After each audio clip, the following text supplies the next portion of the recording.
শেখ হাসিনার জন্য সেই ভিআইপি আইনটা বাতিল হতে যাচ্ছে।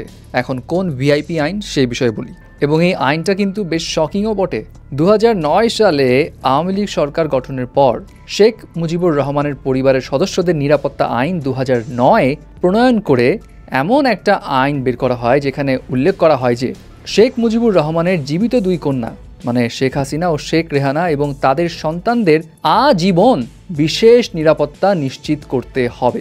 সেই আইন অনুযায়ী তাদের অবস্থান যেটাই হোক না কেন, রাষ্ট্রপতি কিংবা প্রধানমন্ত্রী যদি নাও থাকে বা তাদের যদি ক্ষমতাও চলে যায়, তারপরেও তারা রাষ্ট্রপতি এবং প্রধানমন্ত্রীর মতো যে ভিআইপি ট্রিটমেন্ট হয় নিরাপত্তার ক্ষেত্রে ঠিক সেই রকম ট্রিটমেন্ট পাবে, এবং এটাই নিশ্চিত করা হয়েছে ওই আইনে, যেটাই এখন সংশোধন করা হবে। এই আইনটি সংশোধন করার প্রস্তাব উঠেছে উপদেষ্টা পরিষদের বৈঠকে, এবং আগামীকাল অর্থাৎ 29 আগস্ট প্রধান উপদেষ্টা ডক্টর মোহাম্মদ ইউনূসের সভাপতিত্বে এই সভা অনুষ্ঠিত হবে বলে জানা যায়।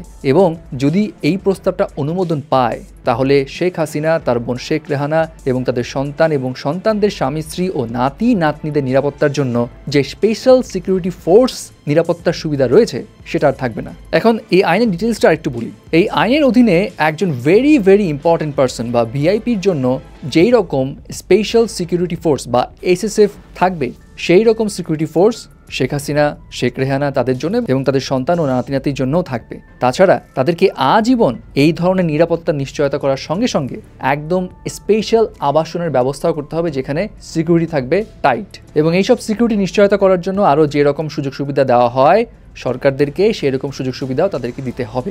এবং এই আইনে বলা হয় যদি এমন কোনো সিচুয়েশন হয়, কোনো ব্যক্তি বা কয়েকজন ব্যক্তি শেখ মুজিবুর রহমানের পরিবারের সদস্যদের উপর যদি হুমকি স্বরূপ হয়, তাহলে এসএসএফ তাদেরকে গ্রেপ্তারও করতে পারবে। শুধু তাই নয়, যদি মনে হয় যে গ্রেপ্তার করা ছাড়াও তাদের ইমিডিয়েট অ্যাকশন করা দরকার, যে অ্যাকশনটা প্রাণঘাতীও হবে, তাহলেও সেটাও এসএসএফ নিতে পারবে, এবং এর জন্য এসএসএফকে কোনো ধরনের জবাবদিহিতা করতে হবে না।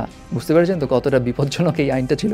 এবং এই আইনটা নিয়ে অনেকেই একটু বিতর্ক ছিল মাঝখানে, এবং অনেকেই ধারণা করছিল যে সজীব ওয়াজেদ জয়, শেখ হাসিনার ছেলে, এই আইনের বলেই হয়তো বলছিল শেখ হাসিনা যে কোনো সময় দেশে আসবে, কারণ এই আইন যদি থাকতো তাহলে শেখ হাসিনা দেশে আসলে তাকে তো এরকম সিকিউরিটি ফোর্স বা এরকম নিরাপত্তা দেওয়া বাধ্যতামূলক হতো। এনিওয়ে, এখন এইটা আসলেই বাদ হয় কিনা দেখা যাক, এটা তো আগামীকালের ডিসিশনেই বোঝা যাবে।